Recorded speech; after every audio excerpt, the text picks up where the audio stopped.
బాగుంటుంది. హాయ్ ఎలా ఉన్నారు అందరూ? బాగున్నారు కదా? నేను కూడా చాలా చాలా బాగున్నాను. శిరీష తెలుసు కదా, ఎన్ని రోజుల తర్వాత కనిపించిందో. అప్పుడు ఏదో వస్తా ఉండేది, అప్పుడు నేను బిజీగా ఉన్నాను. ఇప్పుడు ఇల్లు షిఫ్ట్ అయిన తర్వాత ఏం బిజీ అయిపోయింది.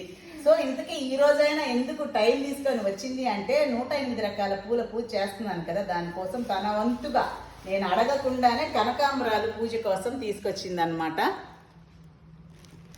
ఇలా చాలా మంది 2-3 ఫ్రెండ్స్ కూడా చెప్పున్నారనమాట, నేను ఆ పూలు ఇస్తాను, నేను ఈ పూలు ఇస్తానని చెప్పి. నేనేమన్నానంటే మామూలుగా ముందు మనం దొరికేవి తీసేసుకొని తర్వాత వాళ్ళకి తీసుకుందాంలే అని. ఎంత మంచి మనసే కదా అమ్మవారు మీకు అలా హెల్ప్ చేయాలి. అసలుకి ఏంటి, మన మందార పూలు ఆ రోజు మంగళవారం చూడు, నేను ఎప్పుడు మా తిరుపతిలో మా చెల్లిని అడుగున్నాను అనమాట. మొగ్గలు అక్కడ అమ్మతుంటే చూస్తాను అక్క అనింది. అంత లోపల తిని మాట్లాడడం, నాకు చెప్పకుండా తేవడం అయిపోయింది. నేను అనుకున్నా మందారం తెద్దామని, కాకపోతే పారిజాతం కూడా అన్నారు కదా, మైనపాడంతా తిరగాల్సి వచ్చింది. నేను మందారం మొగ్గల కోసం మా ఇంటికాడ ఉన్నాయి కానీ కొన్నే ఉంటాయి, 5-6. పారిజాతాలు అయితే చాలా ఉన్నాయి. నువ్వు తీసుకొచ్చే ముందే పారిజాతం నువ్వు దిద్దాం అనుకున్నాను, వచ్చేసింది.